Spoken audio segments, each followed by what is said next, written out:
You ever watch someone try to parallel park a semi-truck into a compact space and just keep going, absolutely convinced the physics will work out? That was my new director of strategic initiatives on her first week. Specifically, the moment she walked into a live budget reconciliation call, uninvited, unannounced, and asked the room if we considered reframing our cost centers as opportunity ecosystems. Nobody said a word. The CFO muted himself. I watched his little microphone icon go grey and I thought, yep, here we go. I'd been at Harwell Capital Group for 9 years. 9 years of quarterly closes that made your eyes bleed. 2 system migrations that almost broke me, 1 merger that definitely broke several of my colleagues, and 1 incident involving a rogue Excel macro that wiped out 3 months of reconciliation data and launched an all-hands investigation. I had survived all of it. I was the person people called when the numbers stopped making sense. I was Senior Director of Financial Compliance, and I was good at it in the way that only comes from having done it wrong first. So when the announcement hit our inboxes on a Thursday morning in early March, all company email, subject line, exciting additions to the HCG leadership team, I read it twice. The new Director of Strategic Initiatives was joining to help guide the firm through its upcoming IPO preparation phase. Her name was Tiffany. She had a background in innovation consulting, a certificate from an online business accelerator, and according to her LinkedIn, which I found before noon, she had graduated 3 years ago. She also shared a last name with our CEO, his daughter-in-law. I put my phone face down on my desk and stared at the ceiling for about 45 seconds. The CEO had been telegraphing the IPO for 18 months. We were a mid-sized private equity-backed firm managing just over $4 billion in assets, and going public was the endgame. The underwriters were circling. Deloitte had already been contracted for the audit. The SEC registration process was on a rolling timeline. Everything we did now was being done with one eye on the S1 filing. That meant compliance wasn't just internal housekeeping anymore. It was federal documentation. Every process, every vendor contract, every signed approval had legal weight. And now we had Tiffany. She arrived with a standing desk she brought from home, a ring light she mounted in the corner of her office, and a Spotify playlist she apparently liked to play at medium volume while reviewing documents. Her first official act was scheduling 30-minute alignment chats with every department head. I declined twice due to conflicts and forgot to reschedule. She sent a third invite with a gif of a golden retriever waiting by a door. I accepted it. The meeting lasted 11 minutes. She spent 7 of them asking me to explain what compliance actually does. I explained it. She nodded with the expression of someone who has stopped listening but is still maintaining eye contact. Then she said, I just think there's so much white space here. Like, compliance doesn't have to be reactive. It can be a narrative. I said, it's a regulatory framework. She said, totally, but also a story. I went back to my desk and added that to a note on my phone. Not because it was useful, just because I had a feeling I was going to need a record of things. The first real problem surfaced about 3 weeks in. I caught it because I am the kind of person who reads change logs. Not everyone does. Most people assume that if something shows up in a system with an approval tag, it went through proper channels. I don't assume that. I check. A vendor contract modification had been pushed through our procurement system, a mid-cycle update to our technology infrastructure provider, a firm called Cascade Digital Solutions. The change increased their monthly retainer by 38% and added a consulting line item that hadn't been in the original scope. What caught my eye wasn't the dollar amount, it was the approval chain. It had 2 names on it. One was from our VP of Operations. The other was Tiffany. Tiffany didn't have procurement authority. She definitely didn't have contract modification authority, and she had no reason to be anywhere near our vendor relationships. I pulled the full contract file. The original agreement with Cascadia had gone through a proper RFP process 18 months prior.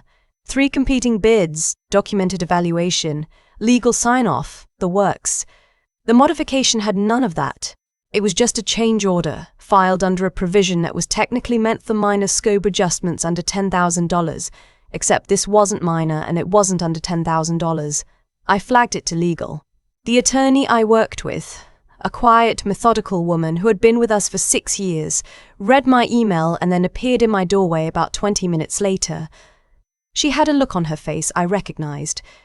It's the look that means she'd already noticed something and was relieved someone else had too. "How long has she had elevated system access?" she asked. "I didn't know. I hadn't known she had it at all. We checked." Tiffany had been granted procurement system access 11 days after joining. The access level matched what a department head would have, not a standard director-level hire. The request in the ticketing system had been submitted by IT, but when I traced it back, the authorization came from an email that the CEO had sent directly to the head of IT, bypassing the Access Management Committee entirely. I didn't send that to legal yet. I just took a screenshot and put it in a folder. I named it Miscellaneous Notes, because if you label a folder Evidence, you're already losing. She kept going. I want to be honest about how methodical it was, because when I tell people this story, they sometimes assume it was dramatic and visible. It wasn't. It was quiet, incremental, the kind of thing that only looks like a pattern when you've been watching long enough. She started attending the IPO steering committee meetings. These meetings were invitation only, and I'd been a standing member for over a year. One week I got there and found her already seated at the table, with a printed agenda I hadn't seen before, with her name listed as a co-facilitator. I sat down and opened my laptop, and didn't say anything. I started documenting the agenda items she was introducing. She referenced vendor timelines, budget forecasts, and internal process metrics using numbers I didn't recognize and couldn't source. I asked casually, during a break, where the Q4 infrastructure spend projections were pulling from. She smiled and said, "We consolidated the reporting. Don't worry, it all rolls up the same way." I asked which model. She said, "The updated one." After the meeting, I spent 2 hours trying to find the updated model. It didn't exist in any shared drive, any project management system, or any finance folder I had access to. I submitted a data request through our internal portal. It sat in pending for 4 days and then was closed with a note that said, "Request resolved, see revised reporting framework." There was no attachment. The revised reporting framework also didn't exist anywhere I could find. I kept pulling the thread. The Cascadia change order led me to 2 other vendor modifications, a legal document storage firm and a cloud security vendor that had similar patterns. Mid-cycle changes, minimal documentation, approval chains that included Tiffany's name on contracts she had no business touching. One of the vendors, the document storage firm, I Googled. The registered agent listed on their Delaware filing was a name I recognized from Tiffany's LinkedIn, a college roommate. I sat in my car in the parking garage for about 10 minutes after I found that. Then I went back upstairs and got very quiet in the way that only happens when something clicks into place. Here's what nobody tells you about compliance work. The bureaucracy is actually your friend. People who want to hide things hate paperwork. They cut corners. They skip steps. They use informal channels because formal channels leave records. And the irony is, all those shortcuts they think are covering their tracks, each one is a breadcrumb. You just have to know where to look. I went back to the beginning. I pulled every vendor file that had been touched since Tiffany joined. I cross-referenced approval timestamps with her system access logs, which I requested from IT under a routine audit review flag. I found 5 contracts with irregular approval chains. In 2 of them, the modification had been timestamped at 11,047 p.m. and 1,003 a.m. respectively. I don't know a lot of people who are doing legitimate procurement approvals at 1 in the morning. I also found something else. An internal email sent from Tiffany's corporate account to the primary contact at Cascadia that had been blind copied to an address I didn't recognize at first. I ran it through our email system. It wasn't in our directory. It was a personal Gmail. The email said, "Make sure the March invoices reflect the revised scope before the audit pulls them. Use the line items we discussed. Nothing needs to match the original SO, just needs to be internally consistent. You're covered." Nothing needs to match the original SO. The SO is the statement of work, the legally binding document that defines what a vendor is contracted to do. She told a vendor to falsify their invoices to avoid matching the contract in writing from her work email. I printed that email. I printed it, and then I printed the original contract, and I printed the change order, and I laid them side by side on my kitchen table and stared at them for a long time. I want to be clear about something. I didn't have a vendetta. I didn't particularly enjoy what I knew was coming. I had liked this company for 9 years. I liked most of the people in it. The IPO, if it happened cleanly, was going to be a significant moment. Good for employees, good for investors, good for the market position we'd been working toward for years. Tiffany was going to blow it up, maybe not intentionally in the big picture sense. I genuinely believe she thought she was just greasing the wheels. But the federal exposure was real and it was significant. An S1 filing misrepresenting vendor relationships and expense classifications to the SEC is not a HR matter. It is a securities fraud matter. And if we filed with falsified supporting documentation, every executive who signed that filing was on the hook, including people who had nothing to do with any of this. So I kept going. I reached out carefully to one of my former contacts at our previous audit firm, not to share anything official, just to ask a question about documentation standards for IPO vendor reconciliation. The way she answered me told me she'd already seen something that had flagged in the preliminary data they'd received from us. She didn't say it directly. She said, "You're going to want your house very clean before this thing moves forward." The pause before house told me everything. I also got a message I hadn't expected. It came through my LinkedIn from a woman named Renata. Wait. No. From a woman I'll call Quincy, because it was an unusual enough situation that I don't want to use her real name. She was a mid-level analyst at Cascadia Digital Solutions. She said she'd been given instructions by her manager to refile several invoices to match revised scope documentation they'd received from our firm. She said it hadn't felt right. She said she'd kept the original versions.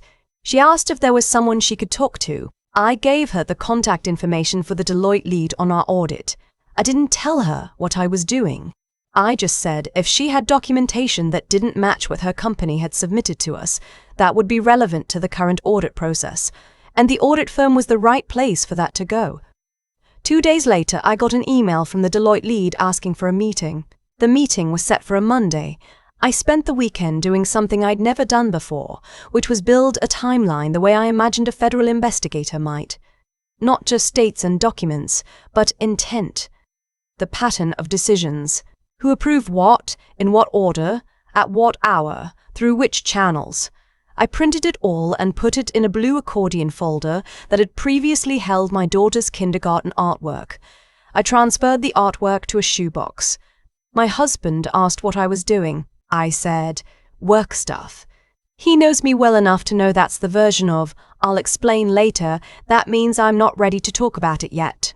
And here's the part I want to be honest about, because I see people in comment sections sometimes say, she should have recorded everything immediately, or why didn't you go to the board right away? Because if you've ever been in a situation like this, you know why. You know what happens when you raise your hand too early, without enough, without certainty. You become the problem. You're the disgruntled employee. You're the person who can't adapt to new leadership. The risk of moving before you're ready isn't just that you lose. It's that you lose and you hand them the narrative. I wasn't going to do that. The Monday meeting happened in a small conference room on the 14th floor. Just me and the Deloitte lead, who turned out to be someone I'd met briefly at an industry conference 2 years ago. He was formal, measured, the kind of auditor who asks a question and then lets the silence do the work. He asked me to walk him through the vendor modification history for Cascadia. I did. He asked about the other 2 vendors. I walked him through those too. He asked how the procurement system access had been provisioned for the strategic initiatives function. I told him what I'd found. He wrote things down. He didn't react. He just wrote. At the end, he asked if I had a copy of the email. I slid the folder across the table. He read it once. Then he read it again, slower. He flipped to the next page, which was the original Cascadia contract. He looked at the change order. He looked at the invoice timestamps. He set the folder down flat and looked at me. Is this everything you have? No, I said. He nodded. Give me 48 hours. I want to talk about the 2 days that followed because they were genuinely the worst of this whole thing. Worse than finding the email, worse than watching my request tickets die in the system, worse than the moment I realized my approval queue had been quietly rerouted to a subfolder labeled, and I'm not making this up, legacy review pending. Those 2 days, I knew what I knew, and I didn't know what was going to happen with it. And that uncertainty is a particular kind of awful that compliance people carry around a lot. You know the exposure, you know the risk, you have the documentation, and then you wait to find out if any of it matters. On the Wednesday, Tiffany sent a company-wide Slack message about our IPO readiness culture. She had put together a 40-slide deck she was calling Forward State Harwell, and she was scheduling department-by-department walkthroughs. She'd had headshots taken. I know because the photographer was in the lobby when I walked in that morning. On Thursday, I got a calendar invite from the Deloitte lead. It was for the following Monday. Subject: Vendor Documentation Review, Pre-Filing Reconciliation. The attendees list included our CFO, our General Counsel, the Board Chair, and Tiffany. It also included our CEO. I read that list 3 times. I thought about what it meant that the Board Chair was in the room. The Board Chair doesn't attend audit working sessions. She attends things that are significant enough that someone needs to be in the room with institutional authority. I didn't tell anyone I was coming prepared. I just confirmed my attendance and went back to work. The conference room that Monday was the big one on 16 floor-to-ceiling windows, the kind of room we usually saved for client presentations. Water glasses already poured, a printed agenda at each seat. The Deloitte lead sat at the far end, flanked by 2 colleagues I recognized from the audit engagement team. The General Counsel was already there when I arrived, talking quietly with the CFO. The Board Chair was on her phone, which she put away the moment the room started filling. Tiffany arrived last, which felt intentional. She had a new blazer on, ivory, and a binder that was color-tabbed and organized with the precision of someone who had spent the weekend preparing for a performance. She greeted the CEO with a smile that said she thought this was a formality. He smiled back with the expression of a man who had not yet been told what was in my folder. The Deloitte lead opened without pleasantries. He thanked everyone for coming. He said the engagement team had completed a preliminary review of vendor documentation in advance of the S1 filing and had identified several areas requiring clarification. He read 3 vendor names. Cascadia Digital Solutions was first. He asked about the mid-cycle contract modification. He asked who had authorized the scope change. He asked why the revised invoices didn't align with the documented SOW. Tiffany answered smoothly. She said the modifications reflected real changes in service delivery, that the updated scope had been verbally agreed upon, that the documentation was in the process of being formalized. She said provisional restructuring twice. She used the word streamlined 4 times. She looked directly at the board chair when she said everything was fully compliant with internal policy. The Deloitte led her finish. Then he said, "We received original invoice documentation from the vendor that predates the revision submitted to us through HCG's procurement system. The original invoices reflect a different scope and a different dollar amount. Can you help us understand the discrepancy?" The room got very quiet. Tiffany's pen stopped moving. "There may have been a version control issue," she said. "Vendors sometimes send multiple drafts. It's a common source of confusion. The vendor contact indicates the revisions were requested by HCG," he said. Flat, no editorializing. Her hand moved under the table. Small, contained. If you hadn't been watching for it, you'd have missed it. The CEO said nothing. He was very still. I reached down, unzipped my bag, and slid the folder to the Deloitte lead. No announcement. No explanation. Just the soft sound of a manila folder landing on a conference table. He opened it. He read the email. He read it twice. I recognized the pace from our first meeting. He turned the page. He looked at the contract. He looked at the change order. He looked at the timestamps. Then he set the folder down and looked at the CEO. "I'd like to request a brief recess," he said, "and I'd recommend your legal counsel be present when we reconvene." The CEO blinked. He turned to look at our general counsel, who was already looking at Tiffany with an expression I'd never seen on her face before. It was the look of someone doing very rapid math. "What is that?" the CEO asked, meaning the folder. "It's an email," the Deloitte lead said, "sent from a Harwell Capital corporate email account to the primary contact at Cascadia, directing them to revise their invoices to avoid reflecting the original statement of work. We have timestamp verification from Cascadia's side confirming receipt." He didn't say Tiffany's name. He didn't need to. She said, That was taken out of context." Her voice had lost something. The wattage, the confidence, that thing she had where you always felt slightly like you were being addressed by someone who expected applause.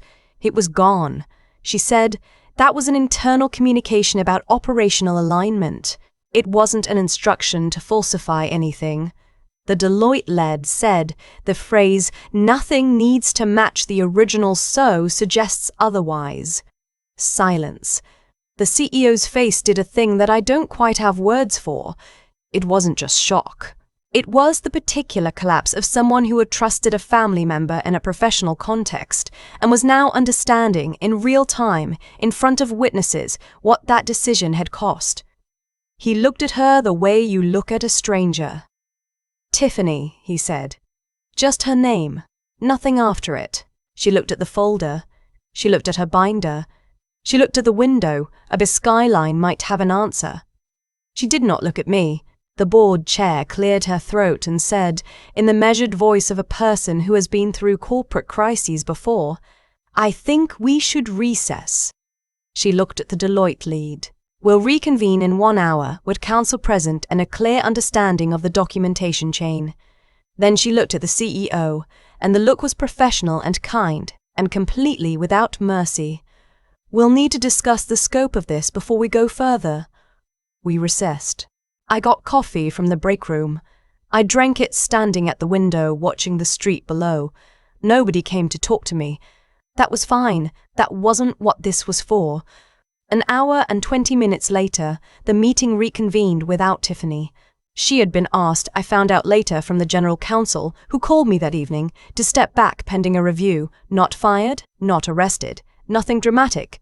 Just told that the current situation required independent legal review before she could continue in her role. Her badge access was suspended at 2:17 p.m. The Deloitte lead spent the rest of the afternoon with me, the CFO, and the general counsel, going through the full documentation chain. We identified every contract that needed to be reviewed. We flagged the affected line items in the S1 draft. The CFO, who had said almost nothing during the morning session, looked at me at one point and said, "How long have you been sitting on this?" "Long enough to be sure," I said. He didn't push it, he just nodded and looked back at the screen. The IPO timeline was delayed by 11 weeks. I know people hear that and think that's a failure, and I understand why. But here is what I know about what would have happened if we had filed with falsified vendor documentation and the SEC had found it during review, or worse, after we'd gone public, the filing would have been pulled. There would have been a federal investigation. The people whose signatures were on that S1 would have been named in it, including people who had nothing to do with Tiffany's decisions. The firm's credibility, which was real and had been built over years, would have been vaporized. 11 weeks was not a failure. 11 weeks was the cost of doing it right.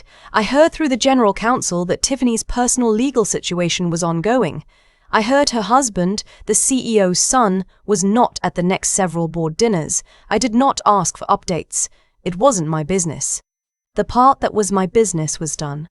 About a week after the recess, the CFO stopped by my office. He stood in the doorway for a second, and I could tell he was looking for words that he wasn't sure how to organize. He said, "I want you to know what you put together, the documentation, the timeline. That was the kind of work that keeps this place standing. I should have been paying closer attention." I said, "You're paying attention now." He smiled at that. A small one. The kind that means the thing he said landed. 3 weeks later, my team received a formal charter update. New language explicitly defining compliance as a first-line function with independent reporting authority to the audit committee. No more routing through strategic initiatives or any other department. Clean structure, clear authority, the kind of institutional language that means someone can't just slide around you because they have the right last name. I went home that night and poured a glass of something decent and sat in the kitchen for a while. My husband asked if the work thing was resolved. I said yes. He said, "Was it bad?" I said, "It was what it was." He didn't push it. He knows when I'm processing. I don't think of it as revenge. That word implies satisfaction in someone else's fall, and I didn't feel that. What I felt was more like relief.